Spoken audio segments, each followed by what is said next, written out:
아버지께 참되게 예배하는 자들은 영과 진리로 예배할 때가 오나니 곧 이때라. 아버지께서는 자기에게 이렇게 예배하는 자들을 찾으시느니라. 아멘.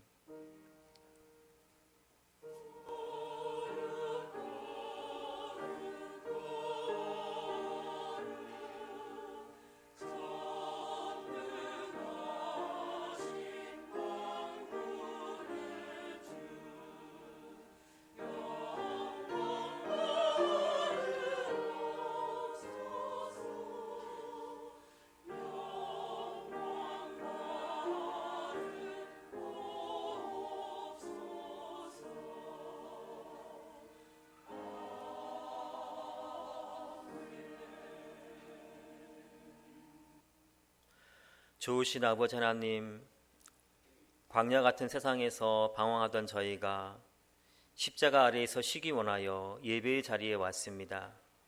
주님께 나온 자들을 축복하여 주셔서 건강을 잃은 성도들에게는 강건함을 주시고 고난 당하는 자들에게는 용기를 주시며 죄 가운데 있는 자들에게는 죄사함의 은혜를 허락하여 주시옵소서. 이 예배를 통하여 우리의 몸과 영혼에 주님의 보혈이 가득 채워질 줄 믿사오며 예수님의 이름으로 기원하옵나이다. 아멘. 자리에서 일어나셔서 618장 찬양 드리도록 하겠습니다.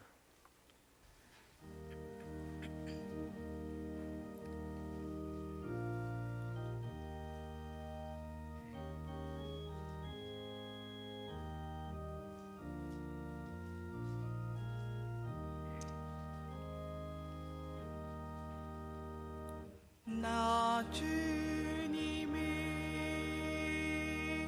사랑합니다. 참 사랑해 주를 경배 한 마음으로 찬양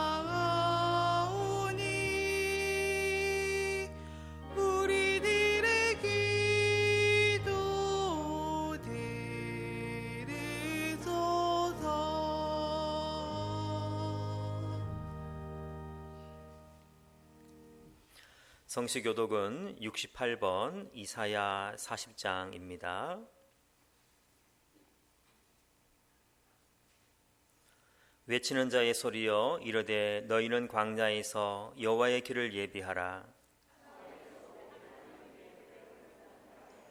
골짜기가 지며 산마다 언덕마다 낮아지며 고르지 아니한 곳에 곳이 평탄하게 되며 여호와의 영광이 나타나고 모든 육체가 그것을 함께 보리라. 말하는 자의 소리여 이르되 외치라. 대답하되 내가 무엇이라 외치리이까 하니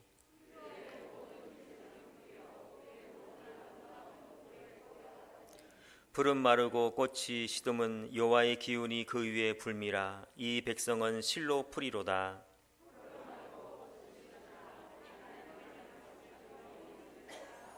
아멘. 이 시간 다 같이 참회의 기도를 드리겠습니다. 죄악의 사슬을 끊고 거룩한 하늘 백성이 되게 하신 아버지 하나님, 그러나 아직 저희에게는 남아있는 죄악들이 많이 있습니다. 저희에게는 구습을 쫓는 못된 성품들이 남아 있습니다. 미련하고 허망한 생각에 사로잡혀 하나님의 영광을 가릴 때도 있고 니느웨로 가라는 하나님의 말씀을 거역하고 다시스로 향했던 요나와 같이 주님의 뜻보다는 나에게 유리한 쪽으로 삶의 방향을 잡을 때도 너무나 많이 있습니다. 이제 주님께 회개하며 주님 발 앞에 엎드리오니 우리의 죄된 모습은 십자가에 못 박아 죽게 하시고 하나님이 기뻐하시는 모습으로 다시 세움받게 하여 주시옵소서. 예수님의 이름으로 참회의 기도를 드립니다. 아멘. 이 시간 오르간 반주에 맞추어 지난 한 주간 지은 우리의 죄를 조용히 주님께 고백하도록 하겠습니다.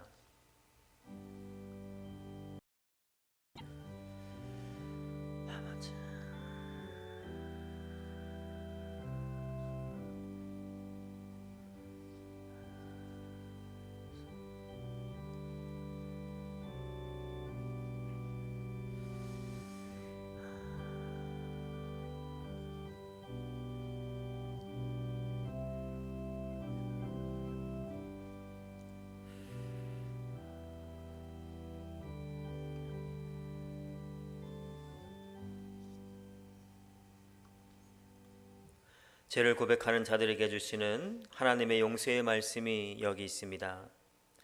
내가 그들을 그 범죄한 모든 처소에서 구원하여 정결하게 한즉 그들을 내 백성이 되고 나는 그들의 하나님이 되리라.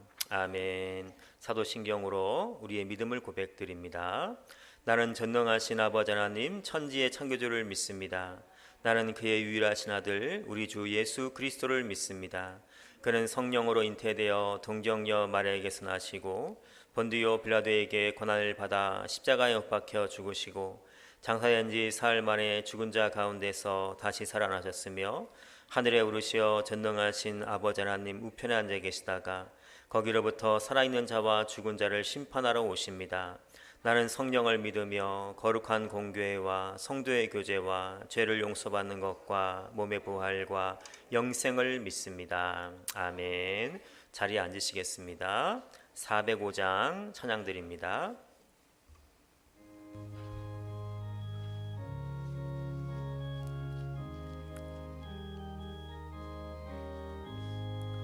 주의 친절한 발에 안기세 우리 마음이 평안하리니 항상 기쁘고 복이 되겠네 영원하신 발 주의 발에 그 크신 발에 안기세 주의 발에 영원하신 발에 안기세 날이 갈수록 주의 사랑이 두루 광명하게 비치고 천성 가는 길 편히 가리니 영원하신 발에 안기세 주의 발에 그 크신 발에 안기세 주의 발에 영원하신 발에 안기세 주의 보좌로 나아갈 때에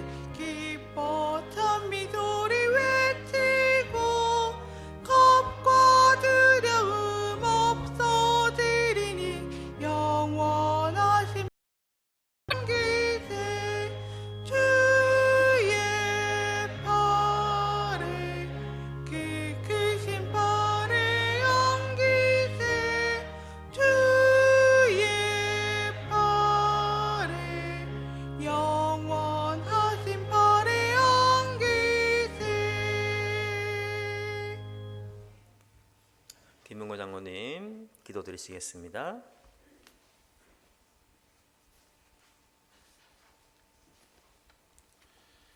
할렐루야. 아버지 하나님, 오늘도 자기 백성을 찾으시고 또한 복 주시기를 원하시는 지금도 살아계신 아버지 하나님, 오늘 드리는 우리의 예배가 신령과 진정으로 드려지는 예배되게 해 주시옵소서. 다만 우리 마음의 묵상함과 우리 입술의 모든 말들이 온전히 주께 연락되어지는 예배, 하나님께 영광 받으시는 온전한 예배 되게만 해 주시옵소서. 아버지 하나님, 지난 한 주간 우리는 여전히 미련하고 연약한 인생이었음을 주님 깨닫습니다. 욕심부리며 놓지 못하고 썩어질 것에 매여 있는 어리석은 이 백성들을 주여 불쌍히 여겨 주시옵소서. 주님, 우리가 얼마나 미련한지, 무엇을 놓아야 하고 무엇을 붙들어야 하는지도 모르는 어리석고 불쌍한 이 죄인들을 주여 불쌍히 여겨 주시옵소서. 아버지 하나님, 우리가 참 먼지 같은 존재이며 참 나약하며 하나님 은혜가 아니면 아무것도 할 수 없는 존재임을 주님 깨달아 주님만 붙들게 되는 복된 이 백성들 되게만 해 주시옵소서. 하나님만이 유일한 우리의 생명길임을 깨닫고 위의 것을 사모하고 땅의 것을 내려놓을 줄 아는 말씀 가운데 지혜로운 이 백성들 다 되게만 하여 주시옵소서. 사랑이 많으신 아버지 하나님, 이 한 해가 코로나19로 인하여 순식간에 한 해가 지나갔습니다. 결심한 것들을 살필 겨를 또 준비한 것을 채울 시간도 없이 주님 허무하게도 지나가는 시간 앞에 인간이 참 먼지같이 연약한 존재임을 확인하는 한 해가 되고 말았습니다. 채우든지 모자라든지 무엇 하나 한 것 없이 여전히 손에는 묻어둔 한 달란트를 들고 어느덧 한 해를 결산해야 하는 주님 보시기에 부끄러운 시기를 주님 맞았습니다. 주여, 우리로 불쌍히 여겨주시며 코로나로 인하여 혼란스러운 결산이지만 주님, 우리가 회복을 소망하며 한 해를 잘 마무리할 수 있도록 주님 복을 다하여 주시옵소서. 귀 있는 자들이 말씀 듣기를 주님 원합니다. 듣는 말씀 가운데 우리가 믿음으로 받으며 또한 믿음으로 실천하며 믿음으로 평안을 얻어 두려워 말고 어려움 중에 강하고 담대하게 되는 온 성도들 다 되게만 하여 주시옵소서. 사랑하는 목사님, 주님의 능력의 손에 붙들어 주시옵시며 하나님 주시는 지혜로 인하여 이 교회를, 이 백성들을 주님의 뜻 가운데로 인도하게 하여 주시옵소서. 이 한 주간도 우리가 지금까지 인도하여 내신 주님의 놀라운 크신 하나님의 은혜가 우리에게 충만케 넘쳐나게 하여 주시옵시며 이 모양 저 모양으로 입시와 취업과 가정의 다사다난한 여러 어려운 일들과 기도 제목들이 하나님 아버지의 특별하신 은혜와 은총 가운데 이 백성들 다 응답받으며 문제를 해결받게만 해 주시옵소서. 또한 우리의 곁을 떠나 있는 우리의 가족들까지도 한 가지로 주님의 인도하심과 보호하심 가운데 있게만 되는 복된 한 주간 되게 해 주시옵소서. 이 한 주간도 코로나19로 인하여 여러 모양으로 힘들지만은 주님 주시는 소망 가운데 기뻐하며 여러 가지 환난 가운데도 참으며 기도에 전혀 힘쓰는 복된 주간 되게 해 주시옵시며 우리 입술의 모든 기도가 우리 구원자 되신 예수 그리스도의 이름으로 간절히 기도드려 싸움나이다. 아멘.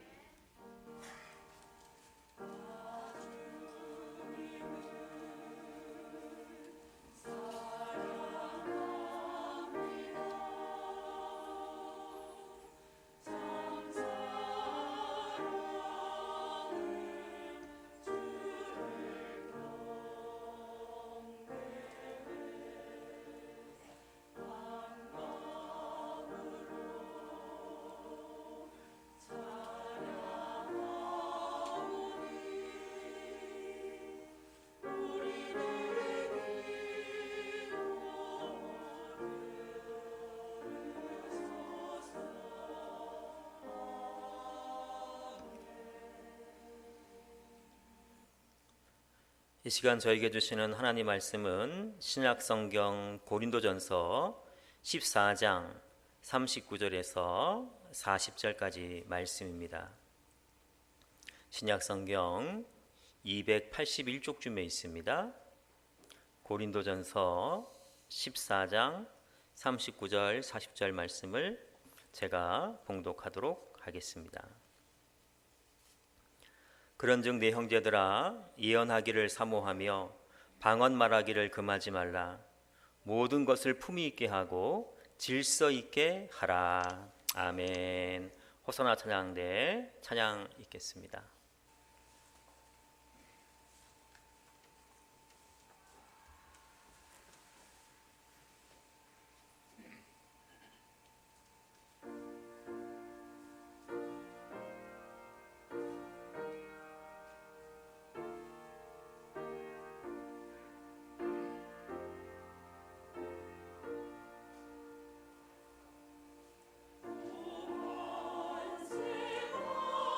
온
감사합니다. 하늘에서 비가 내리듯이 잔잔하게 은혜의 단비가 내리는 것 같아서 너무 은혜 많이 받았습니다. 고린도전서 12장 13장에서 바울은 사랑과 은사를 비교하는데요. 다음과 같이 정리할 수가 있습니다. 표 한번 화면에 띄워주시면 감사하겠습니다. 잘 안 보이실 수 있겠네요. 은사는 일시적이지만 사랑은 영원합니다. 그리고 은사는 부분적이지만 사랑은 온전합니다. 은사는 어린아이의 것이지만 사랑은 장성한 사람의 것입니다. 은사는 하나님을 부분적으로 아는 것이지만 사랑은 하나님을 온전히 아는 것입니다. 그래서 고린도전서 13장에서는 바울이 은사를 사랑 안에서 사용해야 된다 이렇게 말씀을 하고 있습니다. 그래서 14장에 들어오면서 바울은 품위 있게 질서 있게 사용되어야 함을 말씀하고 있습니다. 제 얼굴 비춰주세요. 그래서 오늘 본문 40절은 모든 것을 품위 있게 하고 질서 있게 하라 이렇게 말씀하고 있습니다. 바울은 고린도전서 14장에서 은사를 품위 있고 질서 있게 사용하는 방법의 예로서 방언과 예언을 말씀하고 있습니다. 한때 한국교회에서는 방언을 받는 것이 유행이라고 표현하면 좋은 말은 아니지만 아무튼 유행이 될 정도로 방언을 받기 위해서 노력을 한 적이 있습니다. 언젠가 제가 친구 집에 놀러 갔더니 그 친구 여동생이 하는 말이 오빠 나는 개만도 못한 것 같아요. 그래서 갑자기 왜 무슨 말이냐 그랬더니 그 아이가 이제 고등학교 때였는데 기도원에 이제 수련회를 갔는데 기도원 원장님이 하시는 말씀이 우리 기도원은 개도 방언 받는다 이렇게 얘기를 했는데 자기는 방언을 못 받고 내려왔다는 거예요. 그래서 우울한 표정으로 나는 개만도 못한 것 같아요. 그래서 제가 그거 설명해 주느라고 애를 먹은 적이 있습니다. 지금은 울산에서 목회하시는 사초영 자영 되시는 이렇게 목사님이 계시는데 어느 날 저희 집에 왔는데 제 아버님이 어디 갔다 오느냐 이렇게 물으니까 기도원에 방언 받으러 갔다 왔습니다 이렇게 얘기하는 거예요. 그래서 방언 받았냐? 결국 못 받았어요 이렇게 얘기하니까 아버님이 저를 가르치면서 야, 저 중학생도 받는 방언을 어떻게 목사가 못 받냐 이렇게 하면서 웃으셨는데 그때 그 자영이 저를 부러운 눈빛으로 바라보던 그것이 잊혀지지 않습니다. 어느 시골에 몇몇 모이지 않는 작은 교회에서 어떤 여성도 몇 명이 방언을 받게 되었어요. 근데 문제는 그 교회 담임 목사님은 방언을 못하는 거예요. 그래서 그 여성도들은 담임 목사님의 믿음을 의심하게 되었고 결국 그 목사님은 방언을 못해서 그 교회를 떠나야 되는 분위기에 휩싸이고 말았습니다. 그 목사님은 고민하다가 새벽 예배 시간에 그 신학교 때 배운 헬라어를 반복적으로 중얼중얼 이렇게 했더니 그 소리를 들은 성도들이 야, 저 새로운 방언이 나왔나 보네. 우리 목사님은 새로운 방언을 받았네. 그래서 그 목사님은 그 위기를 넘겼다 하는 이야기도 있습니다. 제가 중고등부 교육전수화 때 저희 학생들 안에서 방언 받는 게 또 열풍이 분 적이 있었어요. 부흥회 때 방언 받기를 사모했던 몇몇 학생들이 저와 함께 이렇게 막 기도를 했는데 방언을 받았어요. 그것까지는 좋았는데 이 방언을 받은 아이들이 평일날 친구들을 불러 모아서 또 방언을 막 이렇게 기도하니까 그 아이들도 또 방언을 받기 시작을 하는 거예요. 물론 그것을 뭐라고 할 수는 없지만 문제는 이 전도사의 어떤 저나 담임 목사님의 통제를 받지 않고 이 방언을 받기 시작하자 그들 안에 새로운 영적 질서가 이렇게 생기기 시작한 거예요. 그러면서 그것으로 인해서 중고등부가 이렇게 흔들리는 느낌을 받을 수 있었습니다. 또 방언을 받은 학생들은 방언을 못하는 학생들 앞에 우쭐하는 이렇게 모습을 나타내기 시작을 했고요. 또 다른 큰 문제는 이 방언을 받은 학생들이 믿음의 본을 보이지 못했어요. 좀 행동이 좀 이렇게 별로 이렇게 좋지 못했어요. 그래서 오히려 이 방언이 다른 사람들에게 안 좋은 인식으로 이렇게 생각하게 되었어요.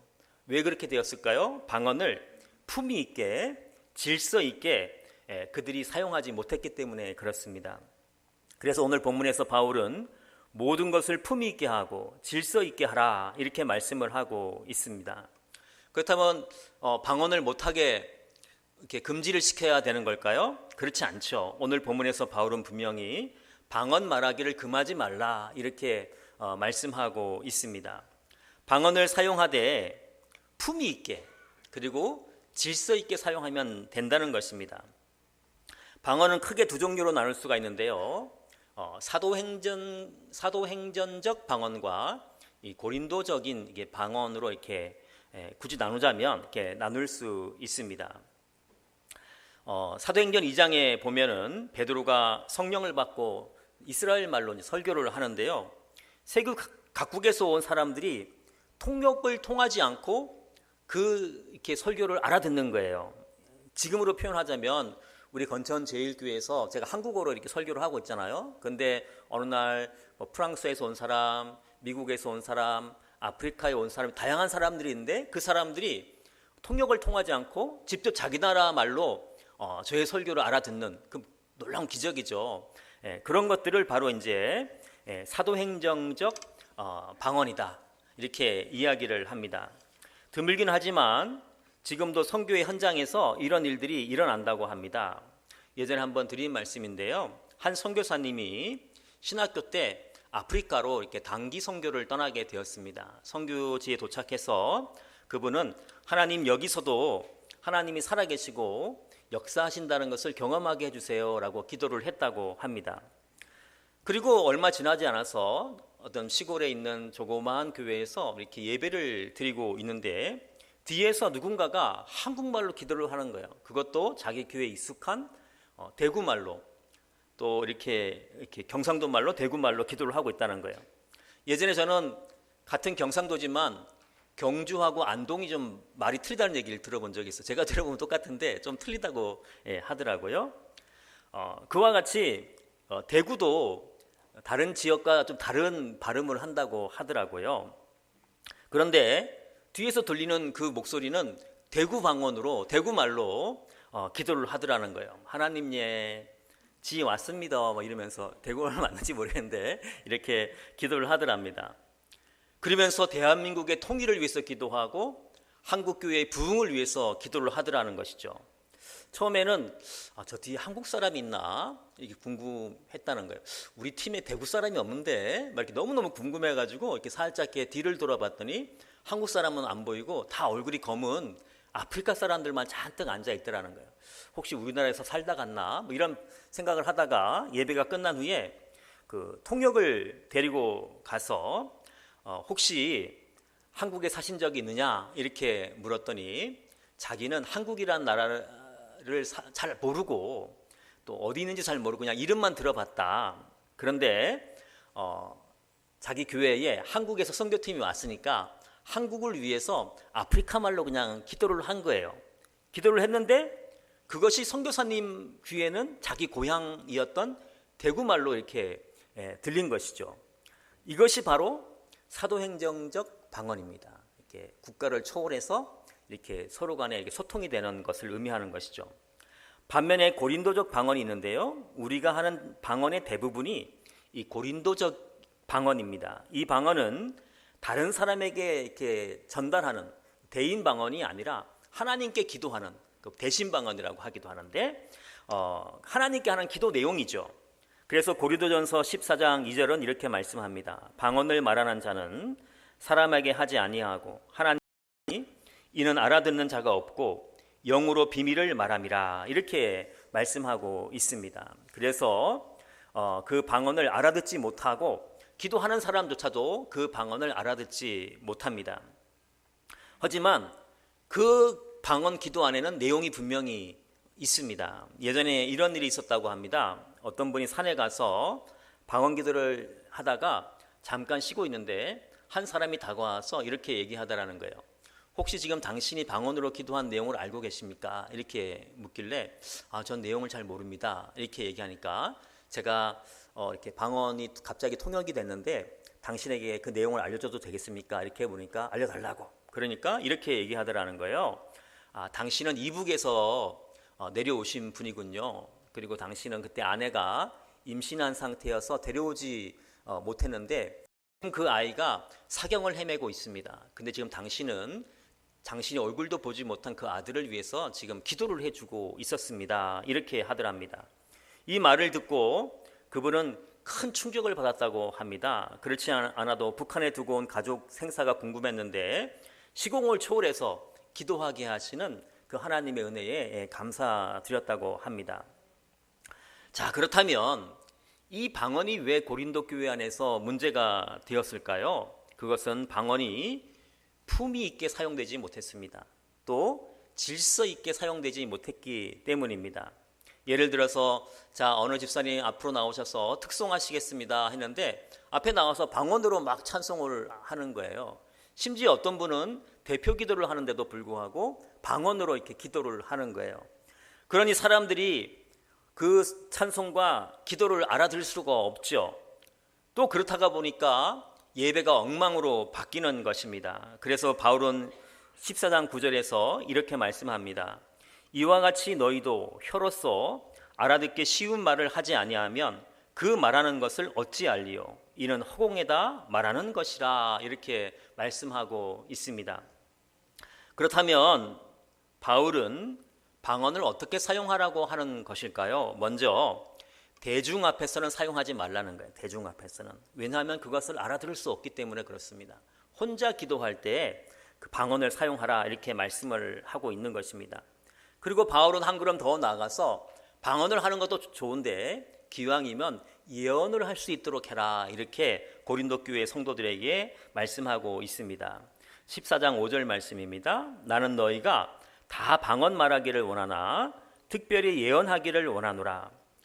그렇다면 바울은 왜 방언보다 예언을 하라고, 예언을 사모하라고 말씀하는 걸까요? 그것은 예언은 다른 사람들이 알아들을 수 있기 때문에 다른 사람에게 믿음의 덕을 세울 수 있다는 것입니다.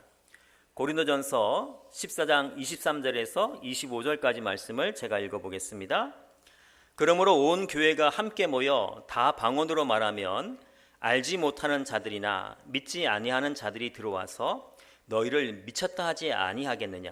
그러나 다 예언을 하면 믿지 아니하는 자들이나 알지 못하는 자들이 들어와서 모든 사람에게 책망을 들으며 모든 사람에게 판단을 받고 그 마음에 숨은 일들이 드러나게 되므로 엎드려 하나님께 경배하며 하나님이 참으로 너희 가운데 계신다 전파하리라 이렇게 말씀하고 있습니다. 그렇다면 또 예언은 어떤 것일까요? 우리가 예언하면 흔히 앞으로 일어나는 일을 딱 맞추는 것을 이렇게 예언이라고 생각합니다. 그렇다면 여러분 예언자와 점쟁이는 어떻게 다른 걸까요? 점쟁이는 앞으로 일어날 일을 맞추는데 올인하죠. 막 그냥 모든 걸 겁니다. 하지만 예언자는 앞으로 일어날 일에 대해서 사실은 관심이 크게 없습니다. 예언자는 하나님의 말씀을 그대로 전하는데 관심이 있습니다. 그래서 그 미래를 예언하지 않았던 아브라함을 하나님이 직접 아브라함을 선지자다 이렇게 이야기를 하고요. 모세도 스스로를 향해서 이렇게 성경에 보면 선지자다 이렇게 이야기를 하는 것을 보게 됩니다. 요즘은 좋은 세상이 되어서 저같이 한문을 잘 몰라도 이렇게 한자를 쉽게 알 수 있는 시대에 살고 있어요. 이렇게 옛날에 어떤 분을 보니까 모르는 한자에 이렇게 어떤 놓으니까 한자가 이렇게 딱 뜨더라고요. 무슨 어떤 걸 의미하는지. 그리고 뭐 저 같은 경우는 이렇게 한글 워드를 작업하다가 한자가 궁금하면 F9, F9라는 키가 있어요. 그걸 콕 누르면 한글이 바로 이렇게 한자로 이렇게 변환되는 기능이 있습니다. 그래서 제가 예언자라고 치고 F9를 탁 눌러보니까 보통은 한 단어가 뜨는데 옆에 보는 것처럼 1번, 2번 이렇게 두 가지 단어가 뜨는 것을 보게 되었어요. 그런데 이 두 가지가 예언자가 어떤 존재인지를 정말 잘 설명하고 있는 것이 아닌가 하는 생각이 들었습니다. 첫 번째 예언자는 그 미리 예자를 써가지고 우리가 흔히 알고 있는 그 미래를 말해주는 그런 예언자를 의미하는 것입니다. 두 번째 예언자는 뭐 미리 예자도 되지만 그 예금할 때 맡길 예자를 써가지고요, 이렇게 하나님께 말씀을 받아서 그 말씀을 이렇게 전하는 자라는 이렇게 의미로 해석을 할 수 있습니다. 그래서 예언자는 두 가지가 의미가 있는데요. 먼저는 미래에 대해서 말해주는 사람이라는 의미도 있고, 두 번째는 하나님의 말씀을 받아서 그것을 얘기해주는 사람이다라는 의미가 있습니다. 근데 성경을 읽다 보면 예언자는 1번에 미래를 말해주는 사람보다 2번에 하나님의 말씀을 맡아서 그것을 전해주는 사람으로 대부분 이렇게 표현이 되어 있습니다. 어떤 사람이 이렇게 얘기하죠. 왕을 찾아와서, 왕이여, 백성 중에, 우리나라 백성 중에 양과 소가 많은 이렇게 부자가 있었는데 어느 날 그 집에 손님이 찾아왔습니다. 그런데 그 부자는 자신의 양을 잡아서 그 손님을 대접하는 것이 아니라 옆집에 양 한 마리밖에 없는 그 가난한 사람의 양을 뺏어서 손님을 대접했습니다. 이렇게 얘기를 했어요. 이 얘기를 들은 왕은 화가 나가지고 소리를 쳤죠. 맹세하건대 그 사람은 죽어야 한다. 그 못된 자가 누구냐? 그러자 그 사람이 왕에게 말하죠. 왕이시여, 그 부자는 바로 당신입니다. 어디서 많이 들어본 얘기죠? 사무엘하 12장에 나오는 다윗과 나단의 대화입니다. 여기서 나단은 선지자, 다른 말로 말하면 예언자인데요. 이 예언자가 한 일이 무엇이죠?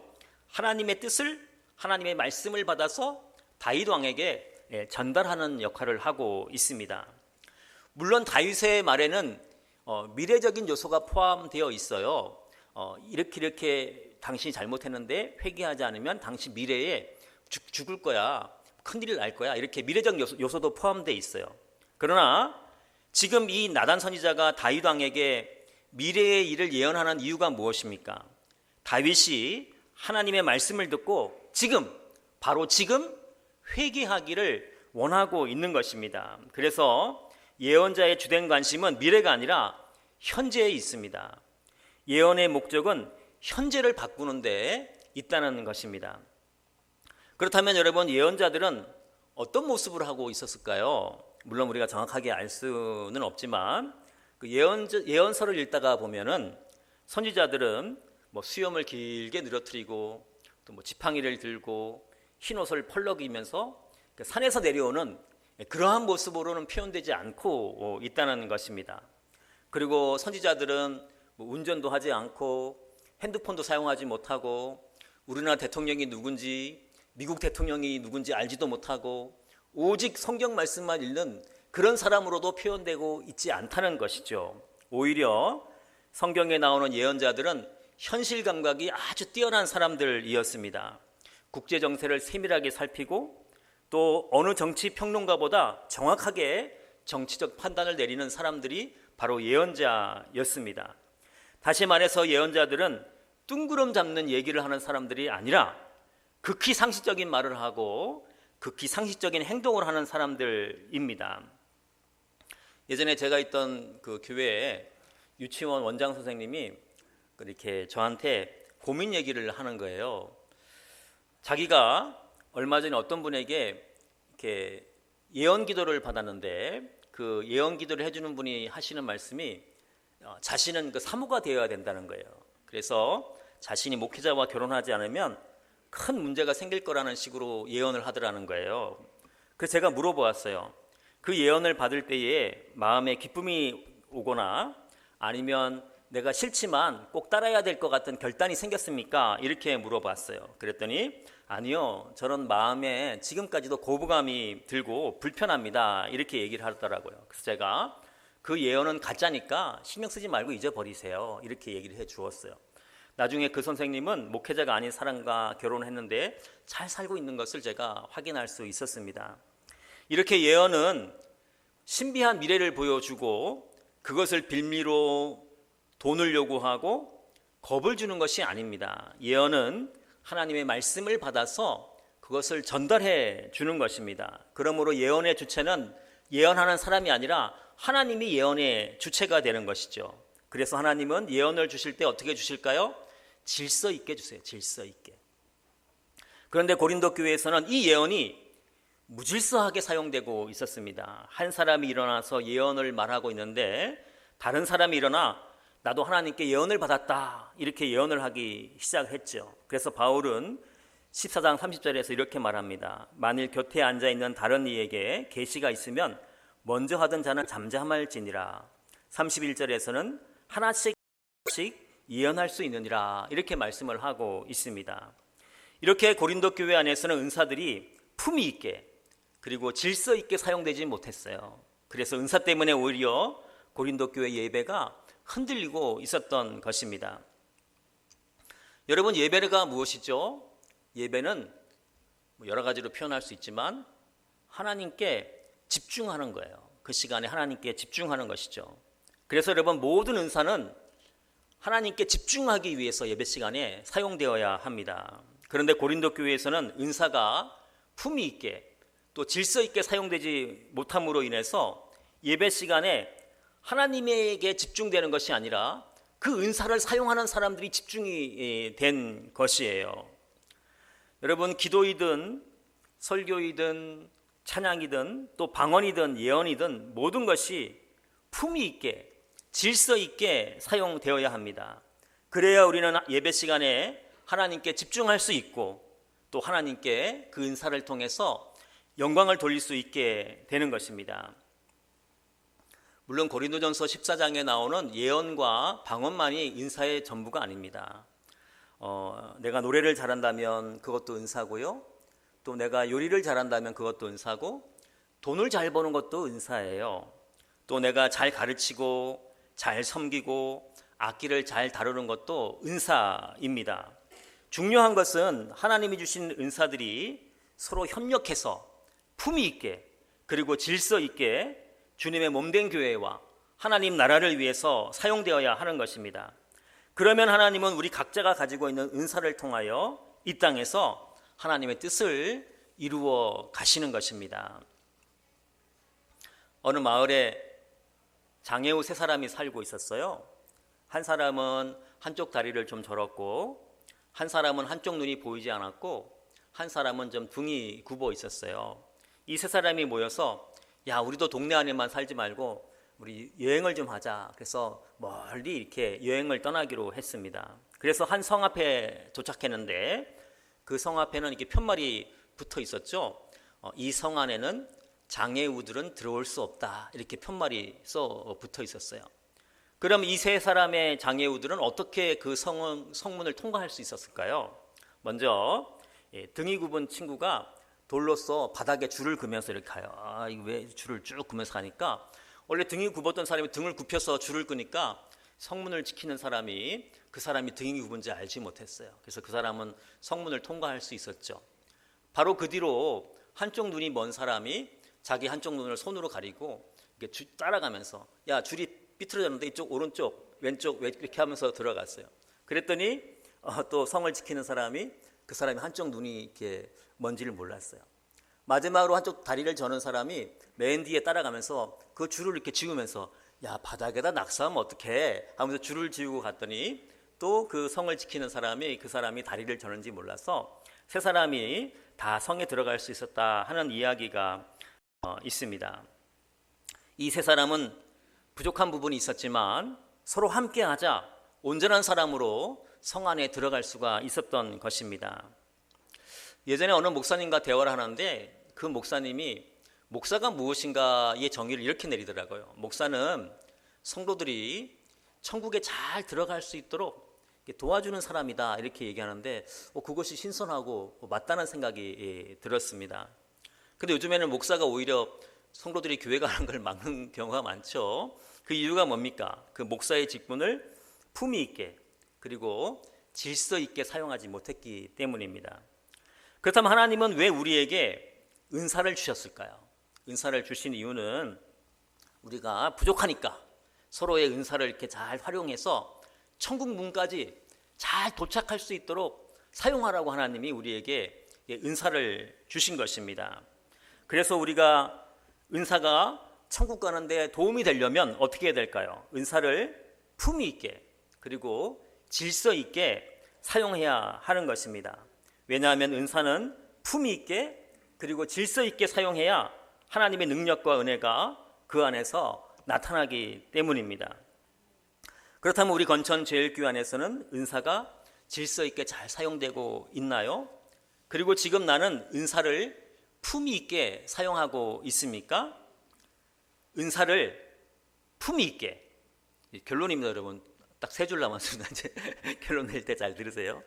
은사를 품위 있게 그리고 질서 있게 사용하여서 천국을 향해 다 같이 우리 모두가 손에 손을 잡고 천국까지 믿음의 행진을 하는 우리 건천제일교회 모든 성도들 다 되시기를 예수님의 이름으로 기도드립니다. 기도하겠습니다.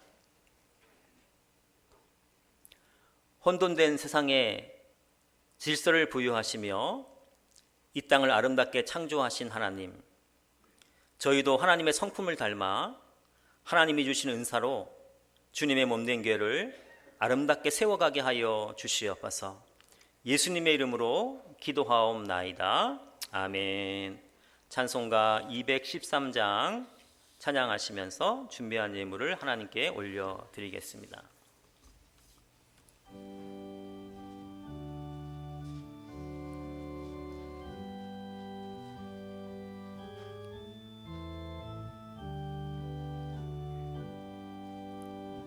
나의 생명 드리니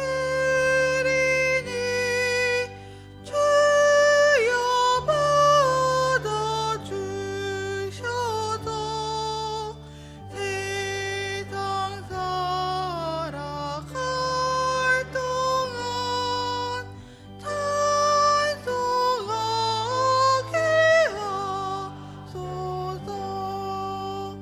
손과 발을 들이니 주여 받아주셔서 주의 일을 위하여 민첩하게 하소서. 나의 음성 들이니 주여 받아주셔서 주의 진리 말씀만 전파하게 하소서. 나의 보화 드리니 주여 받아주셔서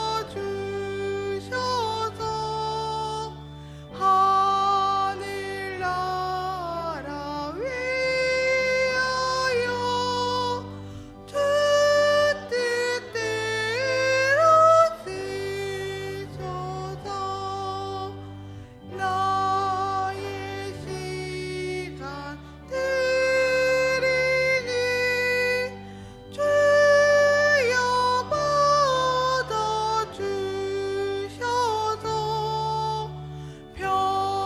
평생토록 주 위에 봉사하게 하소서.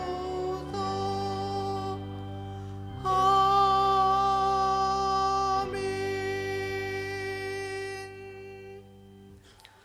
아버지 하나님, 이 시간 저희가 하나님께서 주신 은혜에 감사하며 부득이함이 아니라 자원하는 마음으로 기쁨으로 예물을 드리오니 저희가 드리는 예물을 기뻐 받아 주시옵소서. 또한 헌금함에 담겨진 예물뿐만 아니라 우리의 몸과 마음도 주님께 예물로 함께 드리오니 우리의 몸과 마음도 받으시사 하나님의 일에 사용하여 주시옵소서.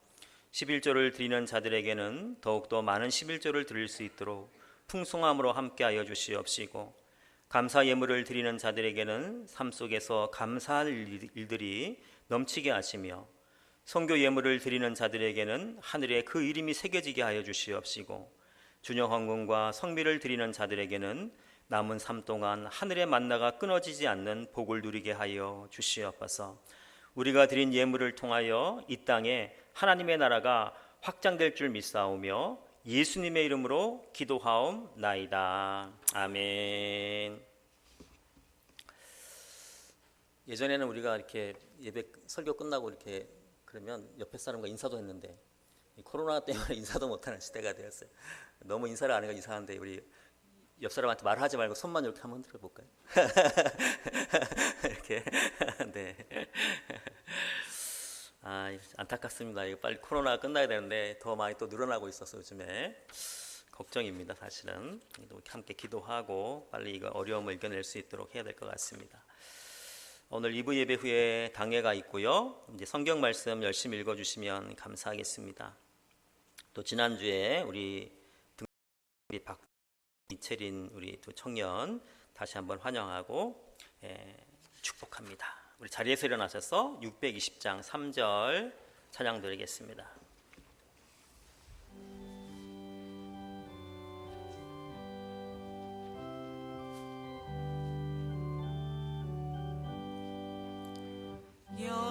여기에 모인 우리 사랑받는 주의 자녀라. 주께서 뜻하신 바 우리 통해 펼치신다. 고통과 슬픔 중에 더욱 주님을 지하오니 어려움 이겨내고 주님 더욱 찬양하라. 이 믿음 더욱 굳세라. 주가 지켜주신다. 어두운 밤에도 주의 밝은 빛 인도하여 주신다.